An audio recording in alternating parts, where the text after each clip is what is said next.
തിരുവനന്തപുരത്തെ പോലെ സാധ്യതയുള്ളൊരു പ്രദേശം തന്നെയില്ല. നമുക്ക് പ്രകൃതി രമണീയമായ അനുഗ്രഹീതമായ ഒരുപാട് സ്ഥലങ്ങളുണ്ട്. ഞാൻ നേരത്തെ പറഞ്ഞ പോർട്ട് ഉൾപ്പെടെ. ആകാശത്തെക്കാൾ കുറിച്ചും കടലിനെക്കുറിച്ചും നമ്മൾ കണ്ടതിനേക്കാൾ കൂടുതൽ ഇനിയും അറിയുവാനുണ്ട്. പക്ഷേ എന്തുകൊണ്ട് തിരുവനന്തപുരം വളർന്നില്ല? തിരുവനന്തപുരം കോർപ്പറേഷൻ ഭരണസമിതിയുടെ ലക്ഷ്യം, ഞങ്ങളുടെ ആഗ്രഹം, ഞങ്ങൾ പ്രവർത്തിക്കുന്നത് 2047 ഭാരതം ലോകത്തിന് നേതൃത്വം കൊടുക്കുമ്പോൾ അതിലേറ്റവും കൂടുതൽ കോൺട്രിബ്യൂട്ട് ചെയ്യാൻ പറ്റുന്ന കോർപ്പറേഷൻ തിരുവനന്തപുരമായി മാറണം, സാമ്പത്തികമായി ഉൾപ്പെടെ. ഇപ്പോൾ മാലിന്യ പ്രശ്നം കൈകാര്യം ചെയ്യുന്നത് അശാസ്ത്രീയമായിട്ടാണ്. ഈ ഭരണസമിതി ഉൾപ്പെടെ പൂർണ്ണമായിട്ട് ശാസ്ത്രീയമായിട്ടല്ല കൈകാര്യം ചെയ്യുന്നത്. പാളയം മാർക്കറ്റിൽ നടന്ന അനധികൃത നിർമ്മാണ പ്രവർത്തനങ്ങളൊക്കെ തന്നെ രാത്രിയുടെ മറ പിടിച്ചുകൊണ്ട് നടന്നതാണ്. ഒരു സ്റ്റേജ് കഴിഞ്ഞപ്പോൾ നമുക്കത് പൊളിച്ചു മാറ്റാൻ സാധിക്കും. അത് അത്രയും വിസിബിലിറ്റി ഉള്ള സ്ഥലത്തായതുകൊണ്ടാണ്. ഈ 6 മാസത്തെ പ്രവർത്തനം എന്ത് പ്രതീക്ഷയാണോ നിങ്ങൾക്ക് നൽകിയത് അതിനേക്കാൾ 10 മടങ്ങ് പ്രതീക്ഷകൾ വെച്ചോളൂ, അതൊക്കെ തന്നെ നേടിയിരിക്കും. ഇപ്പോൾ വിഴിഞ്ഞം പോർട്ടൊക്കെ ഉണ്ടല്ലോ. അപ്പോൾ നമുക്ക് ഇന്ത്യൻ എക്കണോമിയിൽ ഒരുപാട് കോൺട്രിബ്യൂട്ട് ചെയ്യാൻ തിരുവനന്തപുരത്തിന് സാധിക്കും. അപ്പോൾ ആരും ജീവിക്കാൻ വേണ്ടി ആഗ്രഹിക്കുന്ന പട്ടണമായിട്ട് തിരുവനന്തപുരത്തെ മാറ്റുക. ഹായ്, നമസ്കാരം. ഞാൻ മനുഷ്യനിത്താണ്. മാന്യ മഹാജനങ്ങളെ, തിരുവനന്തപുരം കോർപ്പറേഷനിൽ 47ാമത് മേയറായിരിക്കുന്ന ശ്രീ വി രാജേഷ് ചരിത്രം വഴിമാറിയ ഒരു നിമിഷത്തിലൂടെ BJPയുടെ നേതൃത്വത്തിൽ കോർപ്പറേഷൻ അധികാരം നേടി. അധികാരത്തിലെത്തി കുറച്ച് ദിവസങ്ങൾക്കുള്ളിൽ തന്നെ അദ്ദേഹത്തിൻ്റെ കയ്യൊപ്പ് പതിച്ച പ്രവർത്തനങ്ങളാണ് തിരുവനന്തപുരം കോർപ്പറേഷൻ നടത്തിയിട്ടുള്ളത്. അദ്ദേഹത്തോടൊപ്പം അല്പസമയം ചെലവഴിക്കുന്നത് നമുക്ക് സന്തോഷമുള്ള കാര്യമാണ്. സാർ, സ്വാഗതം. നമസ്കാരം. സാർ, മാരിവാനിയസ് കോളേജിൽ പഠിക്കുന്നു, MG കോളേജിൽ പഠിക്കുന്നു, അതിനുശേഷം ലോ അക്കാഡമിയിൽ നിന്ന് ലോ കരസ്ഥമാക്കുന്നു. ഈ പഠന രീതി വരുന്നത് ഒരു രാഷ്ട്രീയ പ്രവർത്തനത്തിൻ്റെ ഒരു വഴിയിലേക്ക് പോകുന്നതിന് വേണ്ടിയിട്ടുള്ള ഒരു പഠനം ആയിരുന്നോ, അതോ ശരിക്കും ഒരു വക്കീലാകുക, ഒരു പ്രൊഫഷൻ തിരഞ്ഞെടുക്കുക എന്നുള്ള കാര്യത്തിലായിരുന്നു? അല്ല, പ്രൊഫഷനോട് വലിയ താല്പര്യമായിരുന്നു. എന്തായാലും ജീവിക്കാനായിട്ട് എന്തെങ്കിലും ഒരു തൊഴിൽ വേണമല്ലോ. അങ്ങനെ പ്രൊഫഷൻ തിരഞ്ഞെടുത്തു, അതിനുവേണ്ടി പഠിച്ച് മുന്നോട്ട് പോയി. പോയ സമയത്ത് വിദ്യാർത്ഥി സംഘടനാ പ്രവർത്തനത്തിൽ സജീവമായിട്ടും പ്രവർത്തനത്തിൽ പ്രൊഫഷനിൽ വളരെ കാര്യമായിട്ട് നന്നായിട്ട് 10 വർഷം പ്രാക്ടീസ് ചെയ്തു. പിന്നെ യുവമോർച്ചയുടെ സംസ്ഥാന പ്രസിഡൻ്റ് ആയപ്പോഴേക്കും അത് മുഴുവൻ സമയം രാഷ്ട്രീയ പ്രവർത്തനം നടത്തേണ്ട ഒരു ചുമതലയായിരുന്നു. അങ്ങനെയാണ് കൂടുതൽ സമയവും രാഷ്ട്രീയ പ്രവർത്തനത്തിന് വേണ്ടി മാറ്റിയിരിക്കുന്നത്. ഈ BJPയുടെ പ്രവർത്തന രീതിയിൽ വന്നിട്ട് പാർട്ടി കൃത്യമായിട്ട് ഓരോ ജോലി, ഓരോ പ്രവർത്തകരെ കണ്ടെത്തിയിട്ട് അവരെ ഏൽപ്പിക്കുന്നു, അത് നമ്മൾ ചെയ്യുക എന്നുള്ളതാണ്. അത് നിങ്ങളൊരു അച്ചടക്കമുള്ള രാഷ്ട്രീയ പ്രവർത്തകൻ എന്നുള്ള നിലയിൽ. അപ്പോൾ അങ്ങനെയാണ് ഓരോ ചുമതലകൾ നമ്മളിലേക്ക് വരുന്നത്, പാർട്ടിയുടേതായാലും അല്ലെങ്കിൽ ഇതുപോലുള്ള മേയർ സ്ഥാനം പോലുള്ള മറ്റു ചുമതലകളായാലും. അപ്പോൾ അങ്ങനെ ഏൽപ്പിക്കപ്പെട്ട ഒരു ചുമതലയാണ് യുവമോർച്ച പ്രസിഡന്റ്. അത് സാറിലേക്ക് വരികയായിരുന്നു. അതെ. അപ്പോൾ അത് സാറിലേക്ക് എത്തിച്ചേരണമെങ്കിൽ സാറിൻ്റെ പ്രവർത്തനങ്ങൾ അതിന് ഉതകുന്നതായിരിക്കണം. അല്ല, ഒരു ചുമതല എത്തിച്ചേരണമെന്ന് ആഗ്രഹിച്ചോ എത്തിച്ചേരാൻ വേണ്ടിയോ ഞങ്ങളുടെ പാർട്ടിയിൽ പ്രവർത്തിക്കാൻ സാധിക്കില്ല. ഇപ്പോൾ പാർട്ടി ഏൽപ്പിക്കുന്ന ഉത്തരവാദിത്വം ചെയ്യുക, പിന്നെ അതുമായി ബന്ധപ്പെട്ട് നമുക്ക് ചെയ്യാൻ സാധിക്കുന്ന പുതിയ കാര്യങ്ങളും ആശയത്തോട് ചേർന്ന് നിന്നുകൊണ്ട് ചെയ്യാം. അങ്ങനെ ചെയ്തു പോകുന്ന സമയത്ത് ചില ഉത്തരവാദിത്തങ്ങൾ വരും. പിന്നെ പാർലമെൻറ്റ് രംഗത്താണെങ്കിൽ ചിലപ്പോഴേക്കും ചില സമയത്ത് ചില ചുമതലകൾ വരും, ചിലപ്പോൾ മത്സരിക്കാൻ പറയും. അപ്പോൾ അതൊക്കെ ഇങ്ങനെ വന്നു ചേരുന്നതാണ്. ഇനിയിപ്പോൾ മേയർ സ്ഥാനം കഴിഞ്ഞാലും പാർട്ടിയുടെ പ്രവർത്തനം നടത്തി അങ്ങ് പോകും. ശരിക്കും അങ്ങനെ എന്തായാലും അതിനൊരു യോഗ്യത വേണം. ഇപ്പം നമ്മൾ അതിനകത്തൊരു അദ്ദേഹത്തിനെ ആ സ്ഥാനം ഏൽപ്പിക്കാൻ പര്യാപ്തമാണ്, പ്രാപ്തനാണ് എന്ന് പാർട്ടിക്ക് നേതൃത്വത്തിന് തോന്നണം. അപ്പോൾ അത്തരത്തിലുള്ള പ്രവർത്തനമായിരുന്നു സാറിൻ്റെ ഭാഗത്തു നിന്ന് വിദ്യാർത്ഥി കാലഘട്ടം മുതലേ ഉണ്ടായിരുന്നത്. അതായത് നമ്മൾ ഓരോ ഉത്തരവാദിത്വവും ഏൽപ്പിക്കുമ്പോഴേക്കും നമ്മൾ അത് പരമാവധി ഭംഗിയായിട്ട് ചെയ്യാൻ നോക്കും. ഏൽപ്പിക്കുന്നതിലപ്പുറം കാര്യങ്ങൾ ചെയ്യാൻ വേണ്ടിയിട്ട് നമ്മൾ പരിശ്രമിക്കും. കുറേ വിജയിക്കും, കുറേയൊക്കെ തന്നെ വീണ്ടും കറക്റ്റ് ചെയ്തേണ്ടതായിട്ടുണ്ടാവും. അത് തന്നെയാണ് മേയർ സ്ഥാനത്തും ചെയ്യുന്നത്. അപ്പോൾ അതൊക്കെ പാർട്ടി നേതൃത്വം നിരീക്ഷിക്കുമല്ലോ. പിന്നെ ഒരു സ്ഥാനത്തെത്തുമ്പോഴും ഏറ്റവും മിടുക്കർ മാത്രമായിരിക്കില്ല, നമ്മളെക്കാൾ മിടുക്കരൊക്കെ അവിടെ ഉണ്ടാവും. പക്ഷേ സാഹചര്യങ്ങൾ വരുമ്പോഴാണ് പലരും പല സ്ഥാനങ്ങളിലും എത്തിച്ചേരുന്നത്. ഞാനും അതുപോലെയൊക്കെ തന്നെയാണ് എത്തിച്ചേർന്നിട്ടുള്ളത്. ഇപ്പോൾ മേയർ സ്ഥാനത്തെത്തി, മേയറായിട്ട് സ്ഥാനമേറ്റെടുത്തതിന് ശേഷം ആദ്യം കോർപ്പറേഷൻ്റെ മേയറായിട്ട് സ്ഥാനമേറ്റെടുത്തതിന് ശേഷം ആദ്യം നേരിട്ട ഒരു വെല്ലുവിളി അല്ലെങ്കിൽ ഒരു പ്രതിസന്ധി അല്ലെങ്കിൽ ഒരു തടസ്സം എന്തായാലും? ഒന്നും വെല്ലുവിളിയായിട്ട് തോന്നിയിട്ടില്ല. ഇങ്ങനെയുള്ള എല്ലാ സാഹചര്യങ്ങളും വരുമെന്ന് നേരത്തെ കണ്ടുകൊണ്ടാണല്ലോ വരുന്നത്. അപ്പോൾ ആ സാഹചര്യങ്ങൾ അതിജീവിക്കുവാനുള്ള മാർഗ്ഗങ്ങൾ നമ്മൾ തേടും. ഇതൊക്കെ തന്നെ ഒരു അവസരമായിട്ട് മാറ്റും. വെല്ലുവിളി ഒന്നും മുമ്പിലില്ല. എല്ലാം വ്യത്യസ്തമായ സാഹചര്യങ്ങളാണ്. ആ സാഹചര്യങ്ങൾ നേരിടാൻ വേണ്ടി നല്ല നല്ല മാതൃകകൾ നമ്മുടെ ബഹുമാനപ്പെട്ട പ്രധാനമന്ത്രി മുതൽ ഇങ്ങോട്ട് നിരവധി ഭരണാധികാരികളെ സൃഷ്ടിച്ചിട്ടുള്ള പാർട്ടിയാണ് BJP. ആ മാതൃകകൾ നമ്മൾ ഉൾക്കൊണ്ടിട്ട് അങ്ങ് മുന്നോട്ട് പോയാൽ ഇതൊക്കെ മാറിക്കിട്ടും, തടസ്സമെല്ലാം മാറിക്കിട്ടും. ഇപ്പം തന്നെ ഇന്ന് സംസാരിക്കുന്ന ഈ ദിവസം നമ്മുടെ ഒരു കൗൺസിലർ സുഗതന് ജാമ്യം കിട്ടുന്നു. ജാമ്യമാണോ അതിൻ്റെ ഒരു സാങ്കേതിക ഇടക്കാല ഉത്തരവ്? അപ്പോൾ അതിലൂടെ സത്യപ്രതിജ്ഞയിലേക്ക് വരും. അപ്പോൾ ഇല്ല, അതിലൂടെ വരാൻ പറ്റില്ല. ഹൈക്കോടതിയിൽ നിന്നും കൂടി ഇത്തരത്തിലുള്ള ഇൻറ്റീരിയം ഓർഡർ കിട്ടുന്ന സാഹചര്യത്തിൽ മാത്രമേ അദ്ദേഹത്തിന് സത്യപ്രതിജ്ഞ സാധിക്കുകയുള്ളൂ. അപ്പോൾ അതും നമ്മൾ അതിനെ പുറത്തുനിന്ന് നോക്കുന്ന ഞങ്ങൾക്ക് അതിനെ ഒരു പ്രതിസന്ധിയായിട്ടാണ് കാണുന്നത്. പക്ഷേ സാർ അതിനെ പ്രതിസന്ധിയായിട്ടൊന്നും കാണുന്നില്ല എന്നുള്ളതാണ് ഇപ്പോൾ സാറിൻ്റെ സംസാരത്തിൽ മനസ്സിലാകുന്നത് അല്ലേ? നിയമത്തിൽ അതിനൊക്കെ മാർഗമുണ്ടല്ലോ. അതൊക്കെ ബഹുമാനപ്പെട്ട കോടതി കൃത്യമായിട്ട് നിരീക്ഷിച്ച് ചെയ്യുന്ന കാര്യങ്ങളായതുകൊണ്ട് തന്നെ ഞങ്ങൾക്ക് നല്ല ആത്മവിശ്വാസമുണ്ട്. സാറിൻ്റെ പ്രവർത്തനങ്ങൾ അന്ന് മുതൽ ജനങ്ങൾക്കിടയിലും അല്ല കോർപ്പറേഷൻ്റെ എല്ലാ ഏരിയകളിലും കടന്ന് എല്ലാ സമയത്തും ഇപ്പം നമ്മൾ ഇരിക്കുന്ന ഈ സമയം പോലും ഒരു മിഡ് നൈറ്റിലേക്ക് കിടക്കുന്നത് നിമിഷങ്ങൾ കഴിഞ്ഞ് കഴിഞ്ഞാൽ അടുത്ത ദിവസമാകുകയാണ്. അപ്പോഴും നമ്മൾ കോർപ്പറേഷൻ ഓഫീസിൽ ഇരുന്ന് സംസാരിക്കുകയാണ്. ഇപ്പം ഇതിലെപ്പോഴെങ്കിലും ഒരു മടുപ്പോ അല്ലെങ്കിൽ ഒരു വൈഷമ്യമോ അനുഭവപ്പെട്ടിട്ടുണ്ടോ? വൈഷമ്യം അടുപ്പേണ്ട ആവശ്യമില്ല. കാരണം നമ്മുടെ ജീവിതം പൊതുപ്രവർത്തനത്തിന് വേണ്ടി ജനങ്ങൾക്ക് വേണ്ടി മാറ്റിവെച്ചിരിക്കുകയാണ്. അങ്ങനെയൊക്കെ ഞങ്ങൾ ചെയ്തോളാമെന്ന് ജനങ്ങളോട് ആവർത്തിച്ച് പറഞ്ഞ് വോട്ട് ചോദിച്ചിട്ടാണ് അവരൊക്കെ ഈ ചുമതല തരുന്നത്. അല്ലാതെ നിങ്ങൾ ആയിക്കോളൂ എന്ന് പറഞ്ഞാൽ നിർബന്ധിച്ചിട്ടില്ലല്ലോ. ഞങ്ങൾ ആഗ്രഹിച്ച് കോർപ്പറേഷൻ്റെ ഭരണം വേണമെന്ന് പറഞ്ഞിട്ടാണല്ലോ ജനങ്ങളെ ഏൽപ്പിക്കുന്നത്. അപ്പോൾ പിന്നെ അവിടെ അതൊരു സ്പോർട്സ്മാൻ സ്പിരിറ്റിൽ ചെയ്ത് തീർക്കുക എന്നുള്ളതാണ്. പിന്നെ ഇതിനേക്കാൾ കൂടുതൽ സമയം പാർട്ടി പ്രവർത്തനത്തിൽ അധ്വാനിച്ചിട്ടുണ്ട്. ദിവസം 18-19 മണിക്കൂർ പാർട്ടി പ്രവർത്തനത്തിൽ അധ്വാനിച്ച് തന്നെയാണ് ഞങ്ങൾ പ്രസ്ഥാനത്തെ വളർത്തിയത്. അതുകൊണ്ട് തന്നെ ഇതൊക്കെ ഒരു പുതിയ കാര്യമല്ല.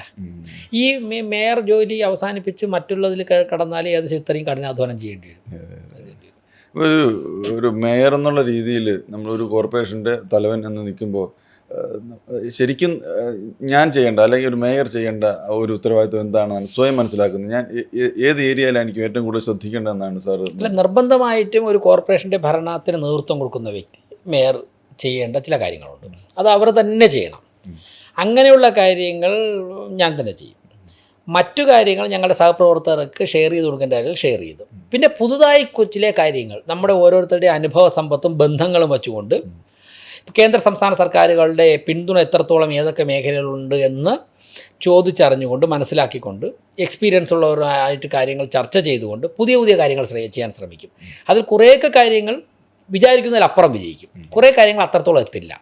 അപ്പോൾ അങ്ങനെ പുതിയ പാതകൾ കണ്ടെത്തി പോകുമ്പോഴേക്കും പുതിയ റിസൾട്ടുകൾ ഉണ്ടാക്കാൻ സാധിക്കും, പുതിയ പ്രതീക്ഷകൾ നൽകാൻ കഴിയും, തീർച്ചയായും നൽകാൻ സാധിക്കും.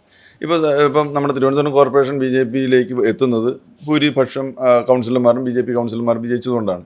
അപ്പോൾ സ്വാഭാവികമായും മറ്റ് പാർട്ടികളിലെ കൗൺസിലർമാർ ആയിട്ട് മത്സരിച്ചവർ പരാജയപ്പെട്ടു.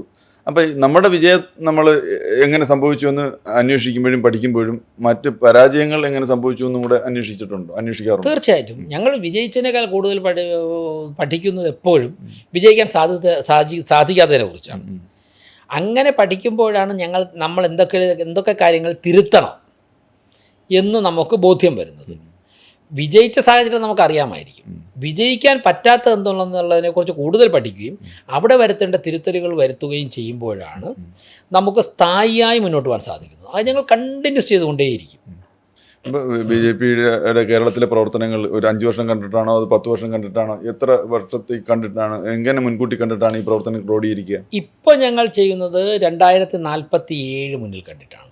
ബഹുമാനപ്പെട്ട പ്രധാനമന്ത്രി രാജ്യത്തിൻ്റെ മുൻപിൽ വച്ചിട്ടുള്ള ലക്ഷ്യം, ലോകത്തിൻ്റെ മുമ്പിൽ വച്ചിട്ടുള്ള ലക്ഷ്യം 2047 ഭാരതത്തിന് സ്വാതന്ത്ര്യം കിട്ടി 100 വർഷം തികയും. 100 വർഷം തികയുമ്പോഴേക്കും ലോകത്തിനെ നയിക്കുന്നത് ഭാരതമായിരിക്കണം.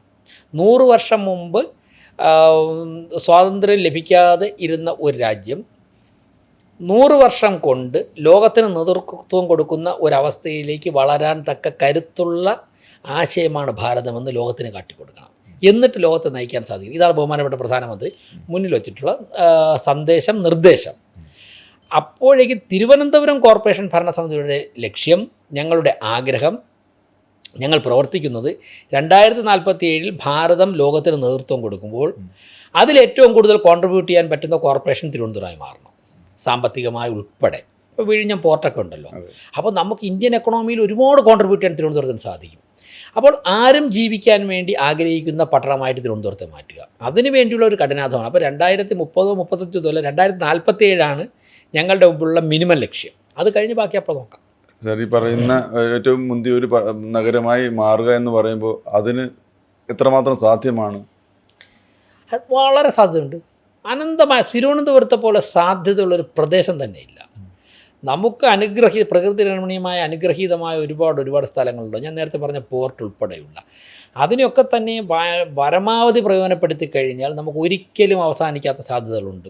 ആകാശത്തെക്കാൾ കുറിച്ചും കടലിനെക്കുറിച്ചും നമ്മൾ കണ്ടതിനേക്കാൾ കൂടുതൽ ഇനിയും അറിയുവാനുണ്ട്. അത് പ്രയോജനപ്പെടുത്താൻ പറ്റുന്ന ഏറ്റവും മികച്ച സ്ഥലങ്ങളിലൊന്നാണ് തിരുവനന്തപുരം.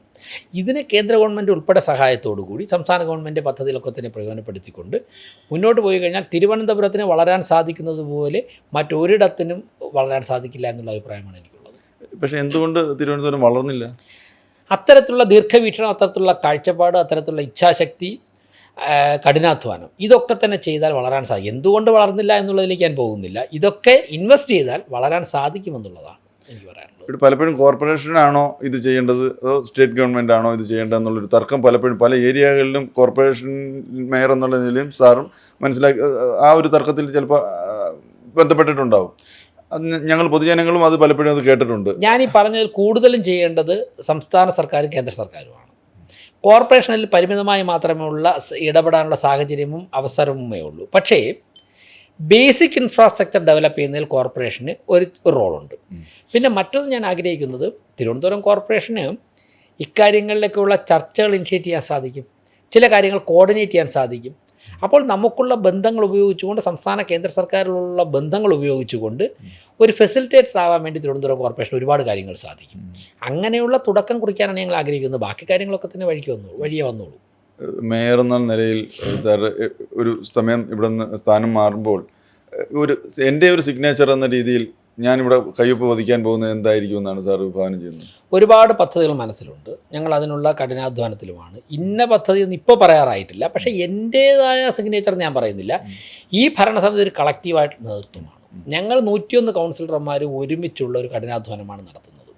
എല്ലാവരും നന്നായിട്ട് അധ്വാനിക്കുന്നുണ്ട്. പ്രത്യേകിച്ച് ഞങ്ങളുടെ സ്റ്റാൻഡിംഗ് കമ്മിറ്റി, ഞങ്ങളുടെ ടീമുണ്ടല്ലോ, ആ ടീം ഒന്നടങ്കം സെക്രട്ടറി, അഡീഷണൽ സെക്രട്ടറി ഉൾപ്പെടെയുള്ളവർ ഒക്കെ തന്നെ, അതിന് താഴെ സൂപ്രണ്ടുമാർ, അങ്ങനെ ഒരു നല്ലൊരു വിങ്, ഫീൽഡിൽ പ്രവർത്തിക്കുന്ന ശുചീകരണ തൊഴിലാളികളും മേയറും ഉൾപ്പെടെയുള്ളവർ ഒരേ മനസ്സോടുകൂടിയാണ് വർക്ക് ചെയ്യുന്നത്. ചെറിയ ചെറിയ വ്യത്യാസങ്ങളോ ഒറ്റപ്പെട്ട സംഭവങ്ങളൊക്കെ ഉണ്ടാവും. ഇത്രയും വലിയ സിസ്റ്റത്തിൽ സ്വാഭാവികമാണ്. ഇനി തിരുവനന്തപുരം കോർപ്പറേഷനുമായിട്ട് സഹകരിക്കുന്ന മുഴുവൻ ജനങ്ങളെയും ഒരൊറ്റ യൂണിറ്റ് എന്നുള്ളൊരു മാനസികാവസ്ഥയിലേക്ക് കൊണ്ടുവരുവാനുള്ള കഠിന പരിശ്രമമാണ് ഞങ്ങൾ നടത്തുന്നത്. ഈ എല്ലാ പ്രവർത്തനങ്ങളും നടത്തുമ്പോഴും സ്റ്റേറ്റ് ഗവൺമെൻറ്റിൻ്റെ സപ്പോർട്ട് ഇല്ലാണ്ടോടുകൂടി തന്നെയല്ലേ നമുക്ക് പലതും ചെയ്യാൻ കഴിയുള്ളൂ? അല്ല, സംസ്ഥാന സർക്കാരിൻ്റെ പൂർണ്ണമായിട്ടുള്ള നിർദ്ദേശം, ഉപദേശം, അവരുടെ അനുവാദത്തോടു കൂടി ചെയ്യേണ്ട നിരവധി പ്രോജക്റ്റുകളുണ്ട്. അക്കാര്യങ്ങൾ ഞങ്ങൾ കമ്മ്യൂണിക്കേറ്റ് ചെയ്യേണ്ട രീതിയിൽ കമ്മ്യൂണിക്കേറ്റ് ചെയ്യുന്നുണ്ട്. ബഹുമാനപ്പെട്ട മുഖ്യമന്ത്രിയെ കാണേണ്ട കാര്യങ്ങൾ ഞങ്ങൾ അദ്ദേഹമായിട്ട് കമ്മ്യൂണിക്കേറ്റ് ചെയ്യും. കൺസേൺഡ് മിനിസ്റ്റേഴ്സുമായിട്ടുള്ളത് അവരെ കമ്മ്യൂണിക്കേറ്റ് ചെയ്യും. ചില ഉദ്യോഗസ്ഥരെ കമ്മ്യൂണിക്കേറ്റ് ചെയ്യാൻ മതിയാവും. അങ്ങനെ ചെയ്യുന്നുണ്ട്. പക്ഷേ അതൊന്നുമില്ലാതെ കോർപ്പറേഷനും കോർപ്പറേഷൻ കൗൺസിലും തീരുമാനമെടുത്ത് ചെയ്യാൻ പറ്റുന്ന ഒരുപാട് കാര്യങ്ങളുണ്ട്. ആ കാര്യങ്ങളൊക്കെ തന്നെ ഞങ്ങൾ സ്വതന്ത്രമായിട്ട് തന്നെ തീരുമാനമെടുത്തു പോകും. അതിനുള്ള അവകാശം ഞങ്ങളുണ്ട്. പ്രധാനമായിട്ടും കോർപ്പറേഷൻ ഫേസ് ചെയ്യുന്ന ഒരു പ്രോബ്ലം മാലിന്യ പ്രശ്നം. കാലങ്ങളായിട്ട് മാലിന്യ പ്രശ്നം, വിളപ്പിൽശാല മാലിന്യ ഫാക്ടറി പൂട്ടിയതിന് ശേഷം ഇവിടെ ഒരു ബദൽ സംവിധാനം നിലവിൽ വന്നിട്ടില്ല. അപ്പോൾ ഈ മാലിന്യങ്ങൾ എന്ത് ചെയ്യുന്നു, എങ്ങനെ ചെയ്യുന്നു, മാലിന്യങ്ങൾ മൂലം ഉണ്ടാകുന്ന മറ്റു പ്രശ്നങ്ങൾ, തെരുവുനായ ശല്യങ്ങൾ, ഇതൊക്കെ എങ്ങനെ സമയബന്ധിതമായി? ഇപ്പോൾ മാലിന്യ പ്രശ്നം കൈകാര്യം ചെയ്യുന്നത് അശാസ്ത്രീയമായിട്ടാണ്. ഈ ഭരണസമിതി ഉൾപ്പെടെ പൂർണ്ണമായിട്ട് ശാസ്ത്രീയമായിട്ടല്ല കൈകാര്യം ചെയ്തത്. നിലവിലുള്ള സിസ്റ്റം പ്രായോഗികവുമല്ല, അതൊരു സ്ഥായിയായ സിസ്റ്റവുമല്ല. എന്നാൽ പുതിയൊരു സിസ്റ്റം വരുന്നതുവരെ നിലവിലുള്ള സിസ്റ്റം തകരാനും പാടില്ല. അപ്പോൾ നിലവിലുള്ള സിസ്റ്റത്തെ പരമാവധി സംരക്ഷിച്ചുകൊണ്ട് ചെയ്യാൻ പറ്റുന്ന രീതിയിൽ കാര്യങ്ങൾ ചെയ്തു പോവുക. അതിനുശേഷം അതോടൊപ്പം തന്നെ നമ്മളൊരു സെൻട്രലൈസ്ഡ് നല്ലൊരു മാലിന്യ സംസ്കരണ പ്ലാനിനെ കുറിച്ച് ആലോചിക്കുന്നുണ്ട്, ചർച്ച നടത്തുന്നുണ്ട്, കുറേ പുരോഗമിച്ചിട്ടുണ്ട്. അപ്പോൾ അടുത്ത ഘട്ടമാകുമ്പോഴേക്കും ശരിയാവും. കാരണം കാലം മാറിയപ്പോൾ സാങ്കേതികതകൾ ഡെവലപ്മെൻറ്റ് വന്നു തുടങ്ങി. അപ്പോൾ തീർച്ചയായിട്ടും അതിന് മാലിന്യം സംസ്കരിക്കാനും അത് മറ്റ് വളങ്ങൾ പോലുള്ള മറ്റ് മൂല്യവർദ്ധിത വസ്തുക്കളാക്കി മാറ്റാനുള്ള സംവിധാനങ്ങൾ പല വിദേശ രാജ്യങ്ങളിലും ചെയ്യുന്നുണ്ട്. അതിനൊക്കെ മാതൃകയാക്കി നമുക്കിവിടെ ചെയ്യാൻ പറ്റില്ലേ? അതൊക്കെ ഉണ്ട്. ഇപ്പോൾ ടെക്നോളജിക്ക് യാതൊരു പഞ്ഞവുമില്ല. ഓരോ പ്രദേശത്തിനും അനുഗുണമായിട്ടുള്ള ടെക്നോളജി, ആവശ്യത്തിന് ഭൂമിയുള്ള സ്ഥലത്ത് അത്രത്തോളം വിസ്തൃതമായിട്ട്, ഭൂമി കുറഞ്ഞ സ്ഥലത്ത് കുറേ കൂടി ഒരു കുറച്ചുകൂടി ഒരു ചെറിയ സിസ്റ്റം, ഇങ്ങനെയൊക്കെയുള്ള പല സിസ്റ്റം ഇപ്പോൾ ഉണ്ട്. അപ്പോൾ തിരുവനന്തപുരത്തിന് അനുയോജ്യമായുള്ളൊരു 4-5 ടൈപ്പ് ഞങ്ങൾ ചർച്ച ചെയ്തിട്ടുണ്ട്.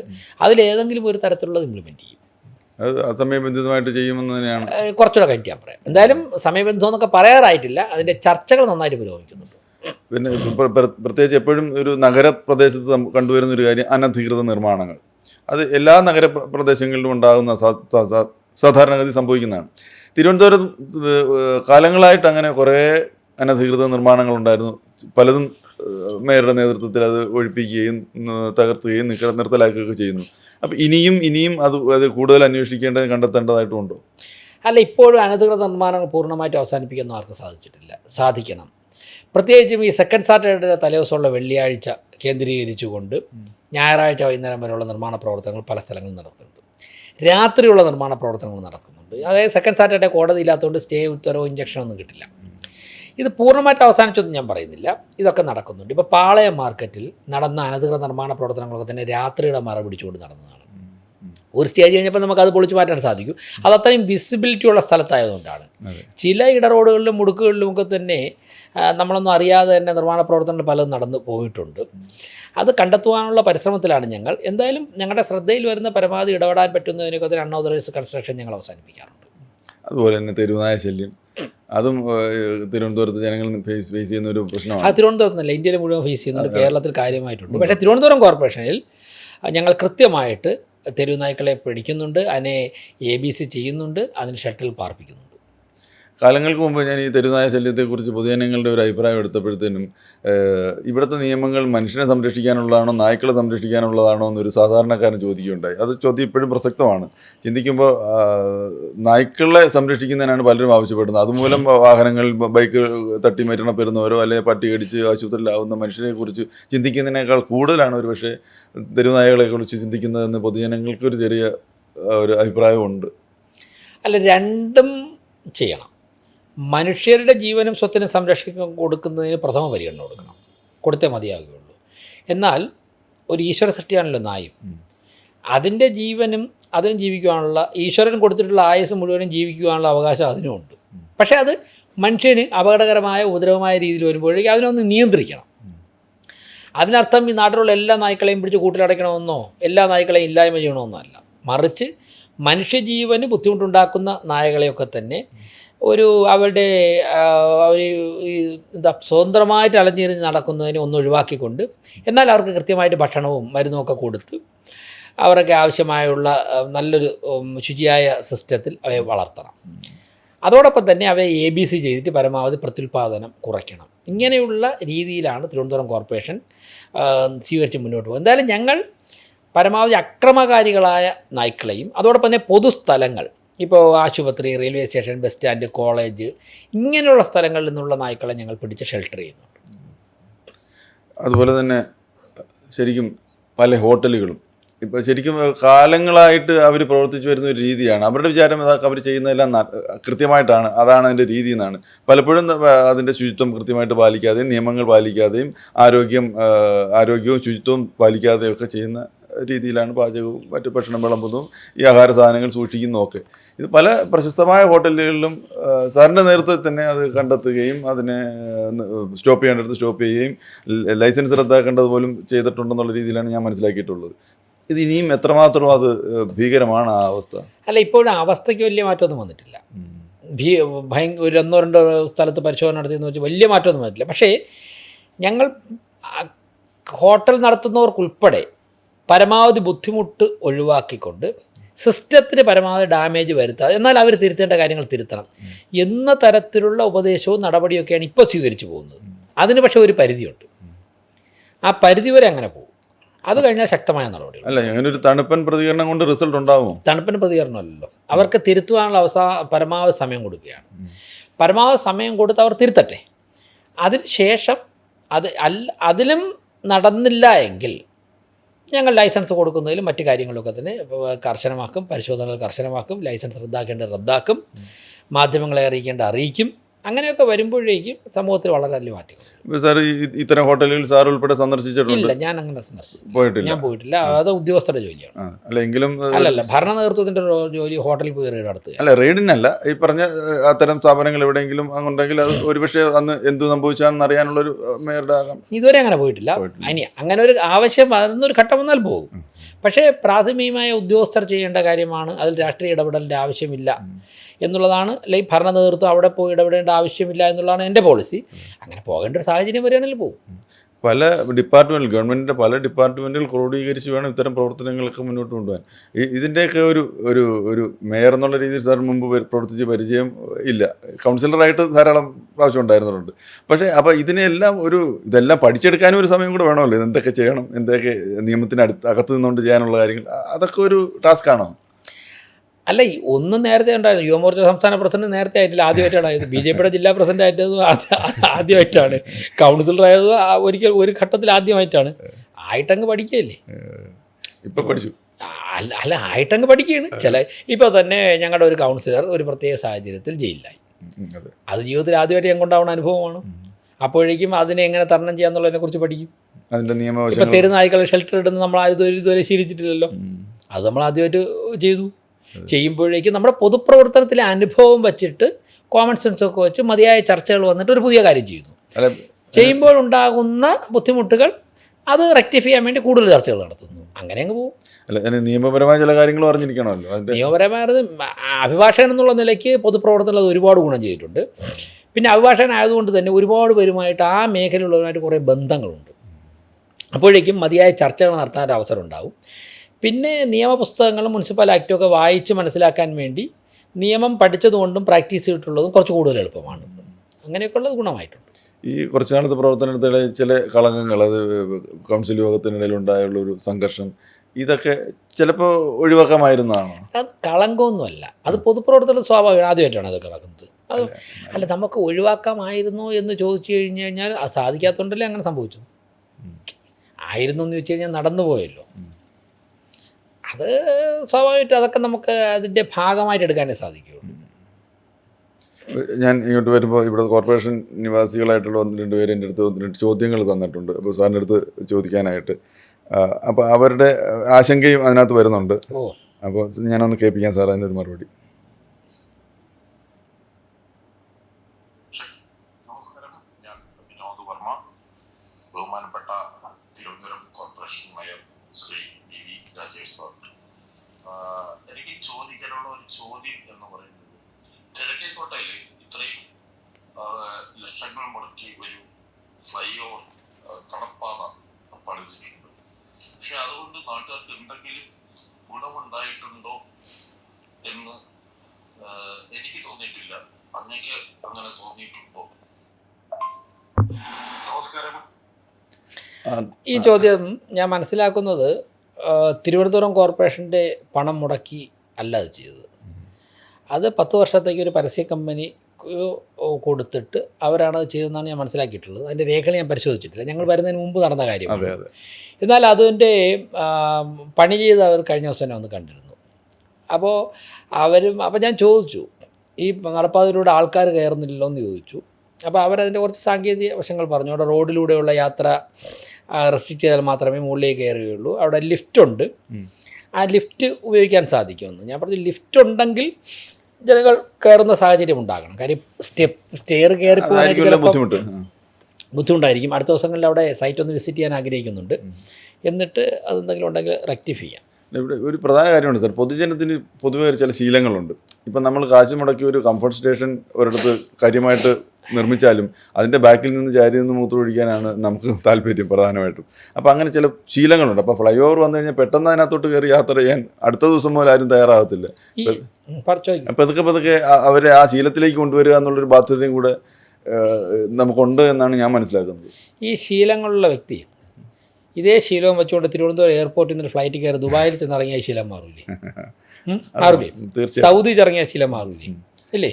ഇത്രയേ ഉള്ളൂ ഇതിന് ഉത്തരം. അല്ല, അതെന്തുകൊണ്ടാണെന്നും കൂടെ അല്ല, ഞാൻ പറഞ്ഞത് അമേരിക്കയിൽ ചെന്നാൽ മാറൂലേ? അല്ല, അതെന്തുകൊണ്ടാണെന്നും കൂടെ. അപ്പോൾ തിരുവനന്തപുരത്ത് മാത്രമേ ശീലമുള്ളൂ? അല്ല, കേരളത്തിൽ മൊത്തത്തിൽ പറയാം. എന്നാൽ കേരളത്തിൽ മൊത്തത്തിൽ ഈശ്വരം ഉണ്ടെന്ന് പറയാം.